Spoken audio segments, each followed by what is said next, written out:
आते हैं कि आवश्यक क्या है। मतलब अगर आप जो है बिहार विशेष सर्वेक्षण एवं बंदोबस्त में रैयतों के लिए कुछ जो है सामान्य अनुदेश यहाँ पे जो है जारी किए गए हैं। अब आपको मैं समझाऊंगा क्योंकि यहाँ पे कुछ लाइन ऐसी है जो आपको समझ में नहीं आएगा, लेकिन अगर आप वीडियो पूरा लास्ट तक देखते हैं तो बहुत सारी इन्फॉर्मेशन आपको मिलने वाली है। घोषणा का प्रपत्र 2 रैयत या रैयत के वंशज द्वारा धारित भूमि को भरकर अपने अंचल के शिविर में जमा करें या भू अभिलेख परिमार्जन की जो वेबसाइट है परिमाप की DLRS.bihar.gov.in पर अपलोड करें। मतलब देखिए यहाँ पे पहला जो ये बताया गया है कि आप अगर मान लीजिए हैं, आपके जो रैयत है उनकी मृत्यु हो चुकी है और आप उनके वंशज हैं, आप जीवित हैं, तो आपको ही फॉर्म भर के क्या करना होगा, जो सिविल कार्यालय है सर्वे का वहां जमा करना होगा या जो है ऑनलाइन इस वेबसाइट पे आप जो है अपलोड कर सकते हैं। DLRS यहाँ पे है, इन्होंने गलत टाइप कर दिया हुआ है, तो ये आपको जो यहाँ पे अपलोड करना है। देखिए यहाँ पे बताया प्रपत्र 2 भरना है। प्रपत्र स्व घोषणा का प्रपत्र 2 सबको भरना है।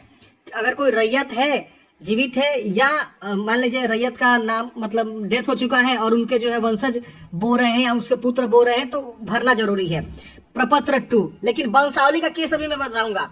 अब देखिए दूसरा यहाँ बोला गया खातियानी रैयत या जमबंदी रैयत के वंशज स्वयं प्रपत्र 3(1) में वंशावली तैयार कर अपने अंचल के शिविर में जमा करें या निदेशालय की वेबसाइट इतना पर अपलोड करें। अब देखिए खातियानी जमीन है, मतलब बाप दादा परदादा के नाम से आपका जमबंदी है, मतलब पीढ़ी दर पीढ़ी आपका चलते आ रहा है, तो उस केस में आपको जो ना स्वयं प्रपत्र 3(1) आपको वंशावली तैयार कर अपने अंचल शिविर कार्यालय में आपको देना होगा।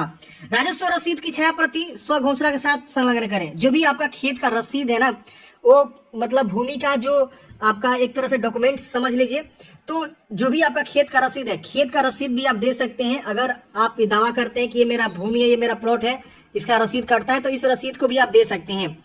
इसकी वजह से बोला गया कि यदि क्रय या बदलैन या दान की भूमि हो तो दस्तावेज की 6 प्रति दे। जो आपका डीड बनता है ना, डीड आपको दाखिल खारिज हुआ हो या नहीं हुआ उससे कोई मतलब नहीं है। आपका जो डीड बनता है ना, कॉपी, आप सबको याद हो 7-8 पेज का कॉपी बनता है जब हम लोग लिखना कराते हैं, आप खरीदे हैं या किसी से बदलैन किए हैं या दान में भूमि लिए हैं, तो एक डीड बनता है, रजिस्ट्री डीड जिसको बोलते हैं, केवाला भी आप उसे बोलते हैं। तो अगर आप मान लीजिए आपका जो है वहां पे दखल कब्जा है, उसका दस्तावेज उस जमीन का, तो आप उसका डीड दे सकते हैं, दस्तावेज उसका दे सकते हैं, उसकी फोटो कॉपी आपको देना है। समझ में आ गया ना। बहुत सारे लोग क्या सोच रहे हैं कि सर मेरे पास सिर्फ डीड है, हम अभी तक जो है दाखिल खारिज नहीं कराए हैं, तो क्या वो वैलिड होगा? 100% वैलिड होगा। दाखिल खारिज हुआ हो ना हुआ हो, आपका सर्वे होगा। लेकिन हाँ, आपका एक रिस्पॉन्सिबिलिटी बनती है कि जो भी दस्तावेज है उसका जो दाखिल खारिज अवश्य करवा लें, क्योंकि आगे चल के आपको कोई भी समस्या नहीं होगी। समझ रहे ना। इसके वजह से यदि समक्ष न्यायालय का आदेश हो तो आदेश की 6 प्रति। मान लीजिए कोई भूमि ऐसा जो विवादित हो और आपके पक्ष में फैसला सुनाया गया है कि मान लीजिए भूमि आपका जो है हुआ, आपने ये जो है केस जीत लिया या जैसे भी हो, तो इसका जो भी आपका आदेश है न्यायालय के द्वारा उसको आपको फोटोकॉपी देना होगा। बंदोबस्त भूमि, भूदान प्रमाण पत्र या वासगीत पर्चा की छाया प्रति। अब यहाँ पे क्या होता है, बहुत से बंदोबस्त प्रकार की भूमि होती है या बहुत सारे लोगों को जो है भूदान मिलता है तो उसका प्रमाण पत्र जारी होता है या वासगीत पर्चा भी आपको मिलता है। कभी कभी क्या होता है कि सरकार एक बार योजना चलाई थी 10 डिसमिल जमीन देने के लिए, जो भूमिहीन लोग हैं उनको 10 डिसमिल जमीन देने के लिए सरकार योजना चलाई थी। तो जब आपको मिला होगा तो आपको एक पर्चा भी बना होगा, सीओ के द्वारा पर्चा बनाया गया था, तो वो पर्चा भी आपके पास है तो लगा सकते हैं। तो ये सारे डॉक्यूमेंटेशन अलग अलग तरीके से बताया गया है। जमबंदी रैयत जीवित है तो केवल स्व घोषणा पर पत्र दूंगे, वंशावली नहीं।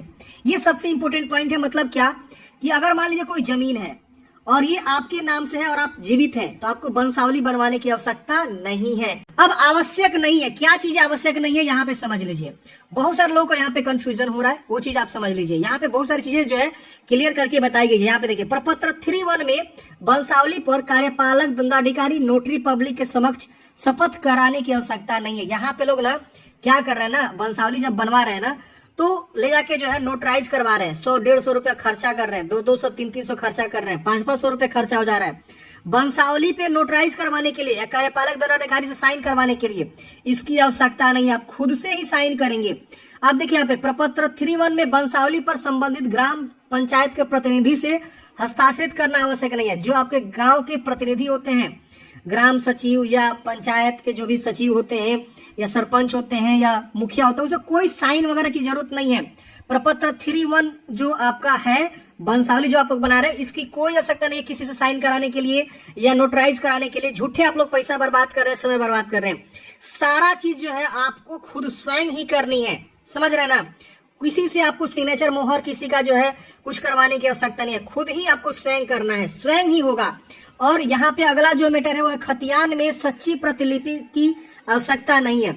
यहाँ पे जो खतियान आपका है, मान लीजिए दादा परदादा के नाम से जमीन चलते आ रहा है, आपके पास खतियान का ओरिजिनल डॉक्यूमेंट्स नहीं है ना, तो भी आपका यहाँ पे सर्वेक्षण हो सकता है। आपके पास अगर उसका फोटो कॉपी भी है ना, देखिए सच्ची प्रतिलिपि का मतलब ओरिजिनल, अगर इसके जगह फोटो कॉपी भी आपको कहीं से मिल जाता है, कोई भाई दादा परदादा या कोई पट्टेदार में रखा हुआ है आपका जमीन का प्रतिलिपि, तो उससे आप जो है खतियानी से नकल निकलवा सकते हैं, या कहीं डिस्ट्रिक्ट से जाके नकल निकलवा सकते हैं, ऑनलाइन मिल जाता है तो ऑनलाइन नकल निकलवा सकते हैं खतियान का, और वो आपका काम कर जाएगा। ओरिजिनल की आवश्यकता ही नहीं है, यहाँ पे साफ साफ यहाँ पे लिखा हुआ है ओरिजिनल की आवश्यकता नहीं है।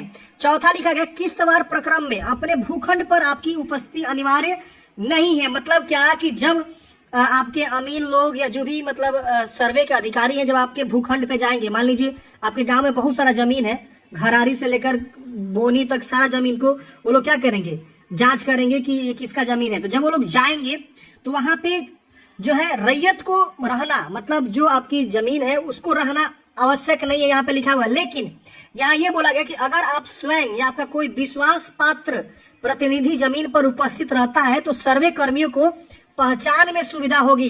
तो पांचवा बोल रहा है कि राजस्व रसीद का अद्यतन या ऑनलाइन प्रति आवश्यक नहीं है। जैसे कि बहुत बार देखा जा रहा है कि लोग जो है ऑनलाइन लगातार रसीद काट रहे हैं।